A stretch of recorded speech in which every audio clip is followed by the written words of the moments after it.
always love to share these facts. Some of you are aware, but some are not. And just to walk away and think about Ouimet. Here he is in 1913, wins this incredible U.S. Open, beats the two titans of the game. And the impact on the game over the next 15 to 20 years, the number of golfers went from 350,000 to 2.1 million. And the number of courses went from 700 to 5,600 in about 15 years because of Ouimet's win. Just think about, he won the U.S. Open here, wins the U.S. Amateur in 1914, comes back 1931, he wins the U.S. Amateur at Beverly Country Club. He won at Aquanic in 14. You wouldn't see that in today's day and age, that far apart. He made it to the semifinals of the U.S. Amateur 7 times. The Walker Cup, he either played or captained 12 times.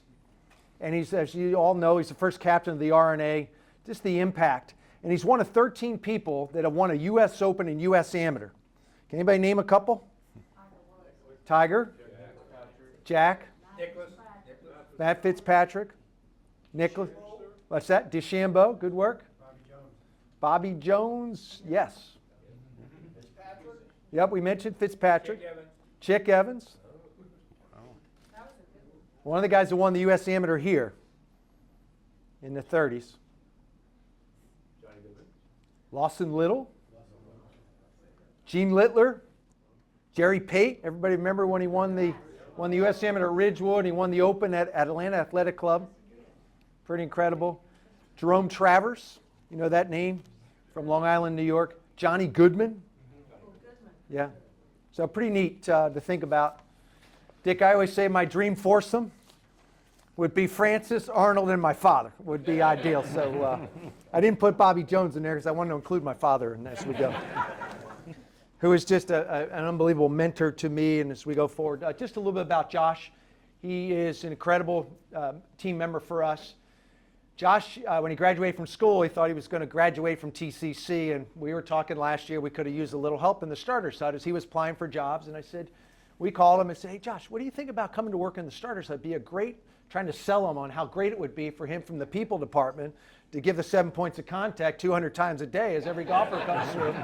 It will help you with your interviewing process. And he took the bite, and he came in and was our starter as he was looking for jobs Tuesday through Friday. We gave him the weekends off, which he wanted. He loves to fish, so gave him a chance to go out, and he served a great purpose for us. And then now he's working. He said, I don't know if I want to work. And we called him back again. He said, we could really use somebody on Sunday afternoon. And he thought about it. We have another gentleman that's been with us, a Ouimet scholar, who does a lot of interviewing, John Zum, another Zavarian guy who's been with us for over 20 years. John does Saturday and Sunday mornings, and we loop Josh back into Sunday afternoons. He comes in at 1 o'clock and works as our starter. He's been an incredible team member to us over the years. So, Josh, we're so proud, and I know your parents will be super proud, and Tim, I know, had JK a couple pictures. We'll send them along. So thank you. Great job. Big round of applause again for you there. As Colin said, we have a legend here today in Gil Hanse. Gil started with we are right after the Ryder Club Cup. The club hired Ben Crenshaw and Bill Core to be the architect and to help us. Ben, being the Ryder Cup captain, had the opportunity, and I don't know if you know this, but if you're the Ryder Cup captain, you have sole ownership of how you want the golf course to play. He wanted to create a golf course that was the rough not too long, opportunity to make birdies. He felt that it was an advantage for the U.S. team. So with that, the Ryder Cup was very successful. Obviously, we won. It's incredible that we won after being down 10-6. And so we hired Bill and Ben to be our consultant for that time frame. They got busy, and we were out looking for somebody to be on our team here at the club, and they recommended Gil Hanse. So we reached Gil, and we said, hey, we have some thoughts here. We'd love to go ahead and put a master plan together. Love to go ahead and enhance our practice facility. So Gil put together a master plan for us in 2008. And just to kind of give you a little bit of an overview of what was kind of an overview of his philosophy and his report. Our approach is to review the golf course was to be respectful of the glorious past of the golf course, both competitive and architectural, while updating the course for the requirements of the expectation of the modern game. The greens at the Country Club are some of the finest in the world of golf. With only a few exceptions, this review leaves the architectural features of the greens intact. we're proposing to expand several of the greens back to the original borders in the hopes of adding some interesting hole locations and bring the edge conditions of the hole more into play. The bunkers. As with the greens, the bunkers at TCC are some of the most beautiful in all of golf. The review concentrates not only on the appearance of the bunkers, but also on their location. As for appearance, the bunkers should be restored to capture the natural look that has been their defining character for the last 20 years. The use of native grasses, fescues, and other plant materials to establish the faces of the bunkers will allow them to maintain a look that is closely associated with the roots of the original sand bunkers on golf courses. This lack of consistency should be the standard. Listen to this again. This lack of consistency should be the standard as applied to the bunkering on the course. And that is just so powerful there because everybody thinks that bunkers should be perfect and they should be uniform. And as Gil talks about this, and we still talk about it, came up at our last grounds committee meeting about inconsistency from bunker to bunker as you go forward. But you look at these words and what Gil talked about, the overview, and what we were able to do was incredible here. And the club had to make a big decision. As Gil had his program together, the club had to make a decision, are we going to go forward with his restoration here at the club? So we get the U.S. Amateur in 2013, and the club decided, the USGA said, we'll take the golf course the way it is. And they were very comfortable with what it was. And the club had to make a decision. Do we want to make the investment? Do we want to make the investment to maybe not take advantage of everything in the master plan, but do a little bit to make the U.S. Amateur golf course to be more competitive? Ryder Cup, the golf course, played at 7,033 yards. And we were going to go ahead and if we didn't make any improvements prior to 2013, we were going to play it at that. The club, with the influence of a few of our members, decided to go ahead and make that change. So Gil, I'm going to ask you that question. You get the nod here, and we decide that we're going to go ahead and make some changes. And what the master plan that you had put together, let's talk about some of those changes from tees to some fairway modifications, some bunker modification, but the biggest thing were the tees. What was the thought process then? Thanks. You're super impressive, Josh. I mean, I just like sitting over there going, wow, we should put this kid up here instead of me. Really well done. Thanks. I enjoyed that thoroughly. It's always great to be back at TCC. It's one of those places that I'm such a golf nerd. I get tingled. You know, when I still wave to the cardboard guy in the driving in. It's just one of those weird things I do, but it's one of the most special places in golf. And when we were contacted by the club and asked to come in and talk about preparing a plan, number one, first calls were to Bill and Ben, and it added to the shrine. I used to always joke with those guys because it'd say, we're building a shrine, Tracy and I are building a shrine in our house because you guys are going to put our kids through college. Because every time they turned something down because of the best reasons, they generally sent work our way. And we were floored when we were asked and honored certainly to be able to work at this place. So when you approach a master plan at any club of this stature, you're trying to read the membership, you're trying to get a feel for what the requirements are, what are they looking to do. At that point in time, it wasn't certain that we were going to go down the USGA path. It had been a long time since a national championship. It was 1988 when Curtis Strange won here. So we started talking about, ultimately, the words we used were for member benefit. And everything that we wanted to do here was to make sure that the members were actually going to gain benefit from it as well as the potential for championships.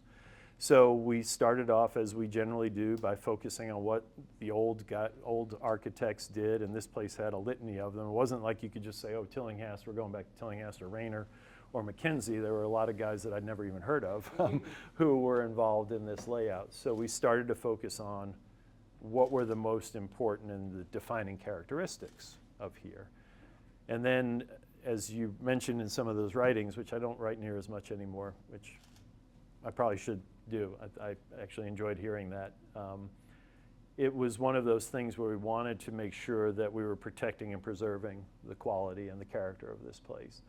When we got the word that we were going to host the U.S. Amateur, it became, okay, now what do we do to make the golf course stand up to the way the game is played now, well, 2013, and ultimately, how do we defend this golf course and make something that everybody's proud of? Because one of the things, you never think about, unless you're members in this room of places that host championships, is you never want your golf course to look bad. You know, there's a secret part of you there that's rooting against guys shooting low numbers. And so as an architect, you feel that responsibility, that you want to make sure that when you're finished, the course, the members are proud first and foremost. Once you get into the week of the championships, there's really nothing you can do at that point in time. So we looked at where could we stretch golf holes, do so in a way that wouldn't break up the continuity of the golf course, so that we weren't walking back 100 yards. You were trying to keep the compact nature and feel of it. And so I think there were 3 or 4 holes where we decided we would push back, number 1 being one of those. And I think one of the first things we did here at the club was to clean up that area. And those of you who remember it, there was a chain link fence separating the 10th tee and the putting green. There's a big asphalt path going through the middle of it, and I kind of thought, this is one of the greatest places in the world of golf, and your first impression is a little bit different than you might expect. So we tried to open up those areas, working with Bill Spence, longtime superintendent here, and clean it up and simplify it, but then we extended the first tee back to try and get, so that they could hit driver off of there. I think it was 5. 5 we did. Was the other one, was it 13? We did the 13, and then we did Primrose number 8. Okay. And then we did 15 as well. 15. And I am the worst at numbers, and so we've changed the routing here like 8 times since we've been the architects. So please help me out when I start going, was that 12? Primrose was that number 8 was 12 during the, it was 12 during the amateur, and we played it as 14 during the US Open. Right. So again, just trying to figure out ways to defend the golf course, modernize it to a certain degree without losing the character and the patina that existed out there. And I think obviously we got a great champion in Matt Fitzpatrick, and I think the club was excited about hosting an event of that nature, and I know the USGA was really pleased with the way the golf course played, and I can't remember how far after that followed up. So it's a great segue. So the golf course goes from 7,033 to 7,350. So think about you played today, the 11th hole you played today, and the 14th hole you played today were 9 and 14 respectively during the amateur, and they both played as par 4s. So we played at 7,350, par 70. Very challenging. So you had 312 of the best golfers in the world that were here, amateur golfers, played here in Charles River, and here only 6 players broke par. We had incredible weather. So that Saturday of the U.S. Amateur, Mike Davis comes into town. He's hearing about what's going on here. And we're sitting down, we're having lunch right down in the library. And he says, you know what, we want to have a U.S. Open here. And that's when it started in 2013.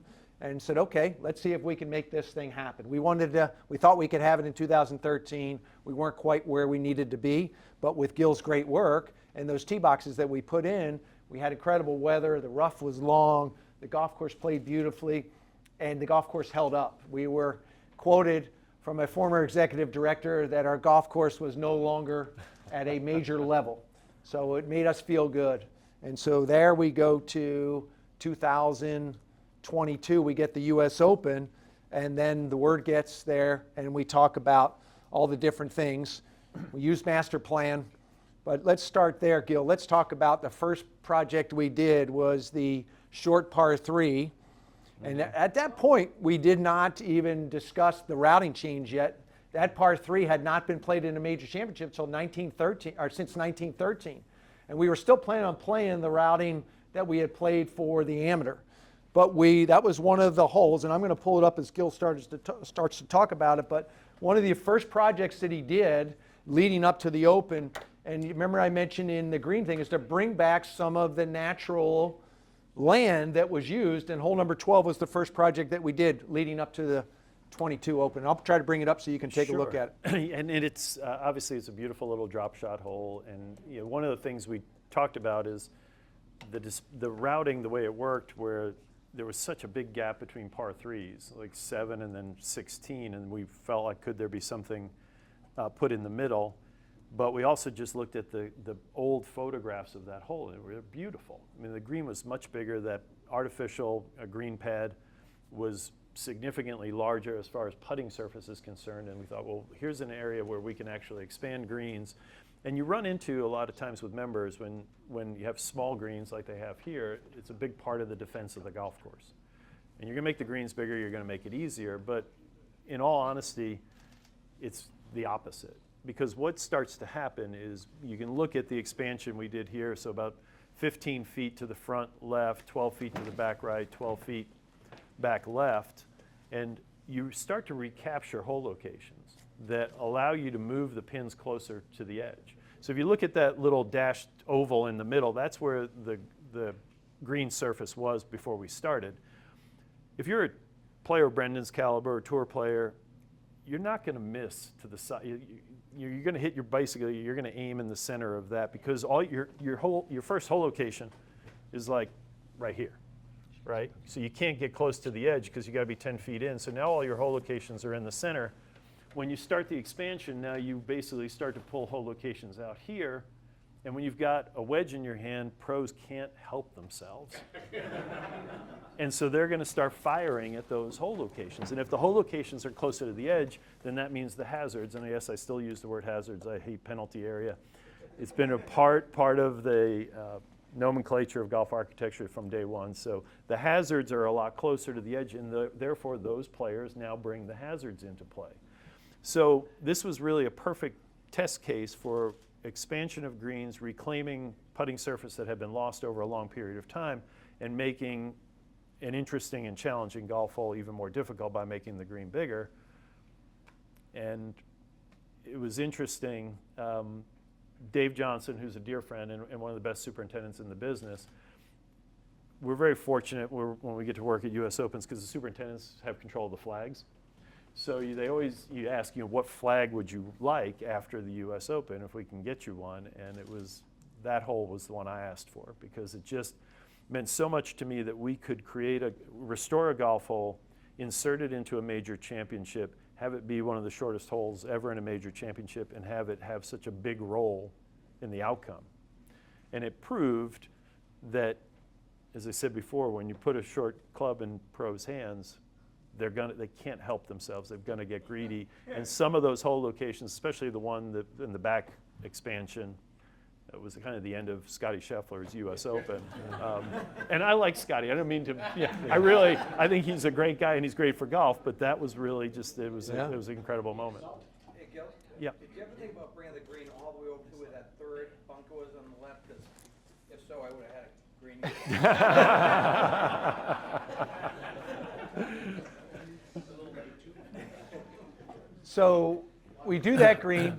Oh, go ahead, Greg. Sorry. A lot of trees out of that hole, too. Correct. We took a lot of trees to the right, and to get more sun and to kind of go through the process. We did one of the things that Gil did, and he educated us. There's an incredible company out of Canada called Arborcom, and he educated us that we ought to do these tree studies around all of our greens. And that was one of the original things back in 2011, 2012 that we did.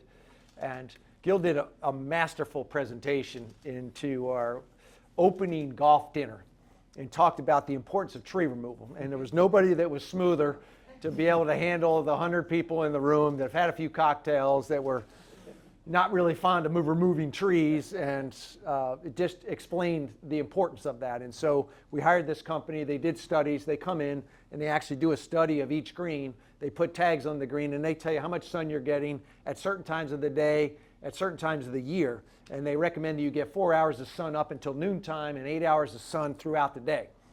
And one of our greens, which is our Primrose number 9, which was number 9 for the U.S. Open, was only getting 45 minutes of sun. And we removed 40 trees off of that green. And we left these beautiful specimen trees. There's a triple trunk tree now that is to the left of the green. It's spectacular. So we did that, and we removed a fair amount of trees back in 2010, probably, Gil, in that area, to get started as we go. Let's get back to U.S. Open. So you do this green expansion. It's a success. And a lot of our plans were to do some other green expansions. Everybody always talked about our greens. Hey, they're great. The Country Club has the smallest greens. We average 3,200 square feet. Tell us a little bit about the expansion of the greens, more hole locations, and tell us about sand dams, which were a big thing that we had problems with. Yes, so the sand dams are basically top dressing buildup all around greens. And when you get to the edges of the greens, there's a little speed hump around them. And it keeps the water on the greens, which is poor for the turf. And it also creates, when you're trying to run shots in, it gives you some really odd and weird kicks. So we went in very carefully. You lift the sod up, you take a shovel and you scrape off the sand and you get back to the original contours. Same thing around the edges with bunker sand buildup. And so you're basically peeling away layers and layers of evolution to try to get back and find the original sizes. We utilize a lot of aerial photography. So there's a bit of archaeology, a bit of aerial photography and research going into it. But I think we were able to successfully reclaim as much as we would have liked to throughout. And I think it built, these projects, they build upon the success. And the members start to understand and they start to think, okay, this is actually better. It's more fun to play. We hit more greens in regulation. Doesn't mean we make better scores, but we feel better about our game. And I think it ultimately, as I said, gives you the opportunity to move the whole locations around. And I know when the USGA, when John Bodenhammer and team came to set up, they were really excited about some of the opportunities that were available to them. It's really neat from a club. So we went from averaging 3,200 square feet to 4,300 square feet. So we averaged 1,100 square feet additional.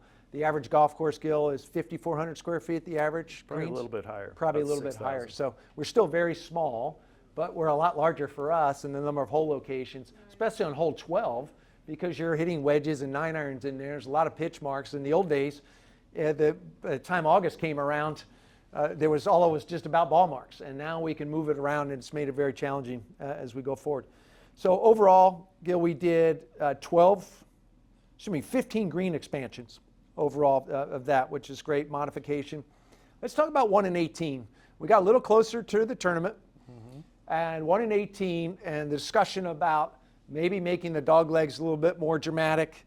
And let's go into, if you could, also the bunker on 18 with the last minute add-in of the tongue, or the island. The island in there.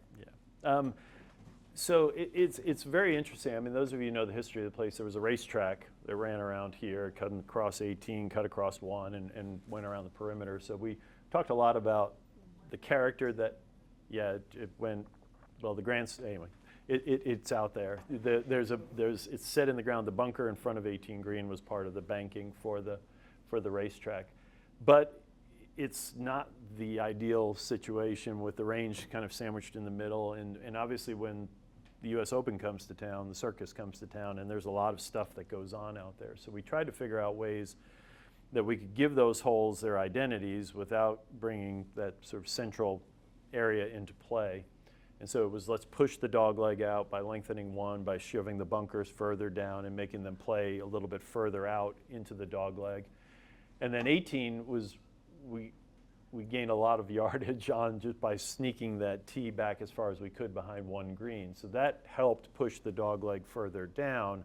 And we created the bunkering and the mounding and also to kind of shove it down further. So if they wanted to play safe, they'd have to play the outside of the dog leg, the right-hand side, which would therefore lengthen the hole. So putting these things in place created a effective yardage. Like the hole didn't get any longer, but effectively it did, because the way you wanted to go to shorten it, even the longest hitters couldn't get over the mounds down the left-hand side. And so we were discussing what could we do to make bunkering here more difficult in case, because these guys are so good at what they do and they hit it in the fairway bunkers, and unless they're 8 feet deep, which we couldn't do there because it's the flattest part of the property, we had to put something in there. And so we as a group came up with the idea of putting an island in, because a lot of the bunkers out here had islands. William Flynn, who was the Primrose architect, used islands a ton in his work, primarily in the Philadelphia area. And so I don't want to embarrass him, but there's a guy sitting over here who built that island and put it in the bunker, and I think derived a little bit of, I'm not sure if he was satisfied that Matthew Fitzpatrick just missed being behind it, or whether he was okay with the fact that, but he still hit one of the greatest shots in major championship golf, right? And I think, to be fair, as an architect, I'd rather see that than some sort of misplaced pride in the fact that he had to chip out sideways because we put an island in there. I thought that was one of the coolest things that that shot was one of the coolest things I've ever seen. And we love, when we build our own golf courses, for good play to win the match, win the event. We don't like building really difficult holes at the end of our courses, like, all right, I won with a bogey or I lost, we'd rather guys make eagles and birdies and be able to hit heroic shots. And that was one of the most heroic shots I've ever seen. And to do it in that setting, he deserved to get the break of not being behind there because he pulled it off afterwards. So we couldn't have been more proud of the way that all set up. But we did hear through the week that the pros were really being very respectful of that bunker. Like, that's the last place Matt Fitzpatrick wanted to be, because they work so hard at their game to have a predictable outcome every time they swing a golf club. So they know when they hit a 7-iron, it's going to do this, et cetera, et cetera.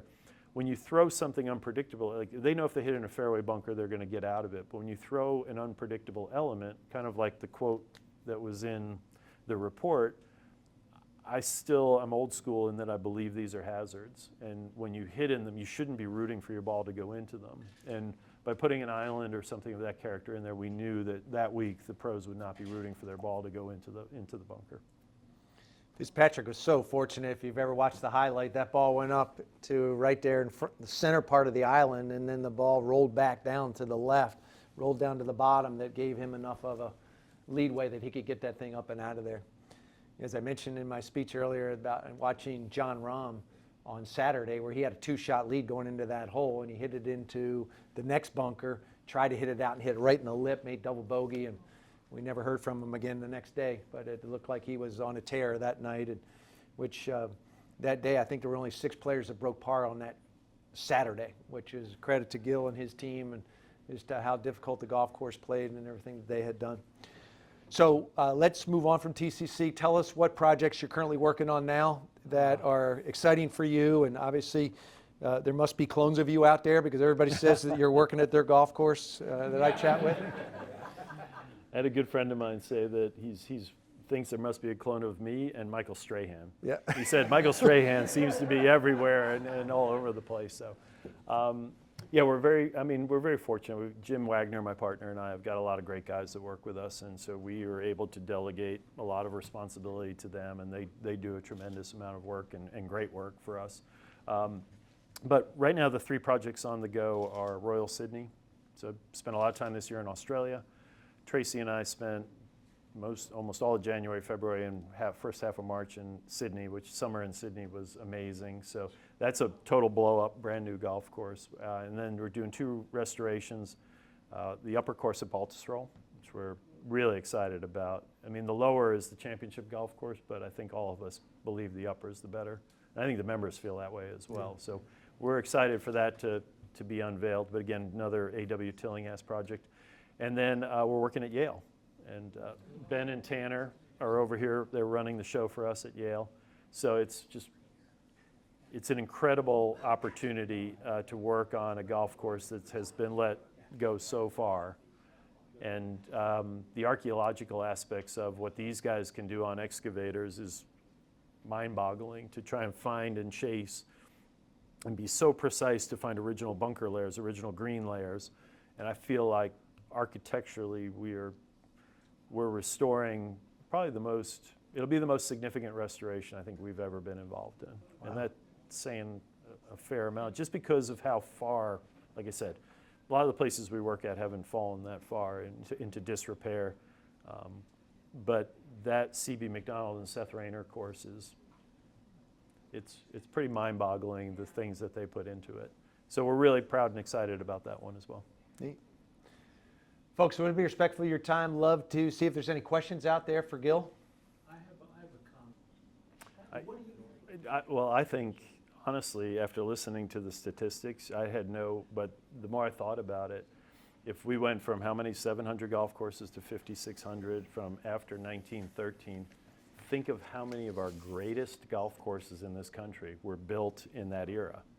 And if he, in the 20s, if he was responsible, and he was to a large degree, of popularizing the game here, that meant that Donald Ross had a lot of golf courses to build. Seth Rayner had a lot of golf courses to build. A.W. Tillinghast had a lot of. So as an architect, I'm thinking, man, thank God for that, because we wouldn't have a lot of the greatest places in this country. So I think the popularization of the game, in my mind, would be. Well said. Sure. Bill? Yes. Okay. Being that when you design a golf course and you visualize how someone would play it or approach a green, how do you feel about what some of the clubs are trying to implement with the computer-generalized pin placements? So I'm still a dinosaur. I don't even do AutoCAD. It's funny, when I'm driving a bulldozer, people are like, oh, is that programmed? So all you're doing is sitting there and it's like computers kind of moving it, et cetera. I'm not a huge fan of the computer. I think golf architecture and the creation of golf courses is obviously science and art. I tend to think it's much more on the art side. And so I think we as a group don't rely a lot on computer technology at this point in time. That's not to say that there aren't a lot of people who will or do, but we believe you need to field a golf course in order to design it. Pete Dye said this. I worked for Tom Doak for 4 years, and Pete Dye taught Tom, and Tom told me this, that Pete said, in order to know how to design a golf course, you need to know how to build one first. Yeah. And if you can't build one, then you can't feel what a golf course should feel like. And so so I'm a skeptic as it relates to those sorts of things. Sometimes they'll do it in a couple courses we're playing, you might know, and there's no way to make the putt. Like you can try 10 times and it doesn't, you know. The computer can make the putt. For those you don't know, Gil loves to actually be on a bulldozer and witnessed it a lot of nights here when doing work out here just to watch, and that's his happy place. It is. Yeah, and he just loves and back and forth, and the contour and the creativity that he has is marvelous to watch. So it's pretty neat. You have a question there, Bill? Yeah, and Gil, we talked a little bit about, a year ago when we played the National, you were doing work there, but we talked about Spanish Bay, and then I mentioned it again today. If you've ever played Pebble, Spanish Bay, Spyglass, like 3 great golf courses, but Spanish Bay never gets its due. And you're doing, I think next year you're gonna start that project. And that's awesome. 26. Talk about that, because there isn't a better piece of land in the world, I think, than that piece of property, because it's right down in the water and a lot of the holes, Yeah. you know. It's an the amazing. challenges you're gonna have with it too. Right. Well, yeah. The Coastal Commission is undefeated. So we're going to try our best to build a golf course on the site, and it is. You're right. It's one of the most spectacular settings for a golf course in the world, and to be in the same neighborhood with Cypress and Pebble is an incredible opportunity for us, but also an incredible honor. So we're going to put our heads down, and I think it creates something pretty special there. We're really excited about it because the potential is off the charts for it to be a special place. No doubt. Take one more question. Yes, sir. So, Rick. Gil, excluding the courses you've worked on, and which would include this place, but I'm just, what are your top 2 or 3 courses around the world that you really admire for their golf architecture? So my 2 favorite places to play, and as a result, love the architecture, would be the Old Course in St. Andrews and National Golf Links. And I'm a decidedly average golfer, so both of them give me plenty of room to play the game of golf. So that may be part of why I enjoy them so much. But I think, the Old Course in its subtleties, its intricacies, the way it plays differently every single time you step out there, and the fact that it was only lightly molded by the hand of man is amazing to me. And National was the most ambitious golf course ever created in this country, in the early days of golf architecture, and the scale that McDonald created there and his ability to build some really fun and interesting. I got the good fortune to play there last week, and we were talking about even if you hit a bad golf shot at the National, you always feel like the next one's going to be a good one. And sometimes it is, and sometimes it isn't. But you're excited to hit. Sometimes when you hit a bad shot, you know that the next one's just going to be bad because you put yourself in a really horrible spot. At National, you always feel like, hey, watch this. I'm going to be able to do something. And I think golf played with a freer mind and feeling like you can be aggressive and certainly have fun is the best example of the game. Sure. How about a big round of applause for Gil Hanse? Thank you. Appreciate it.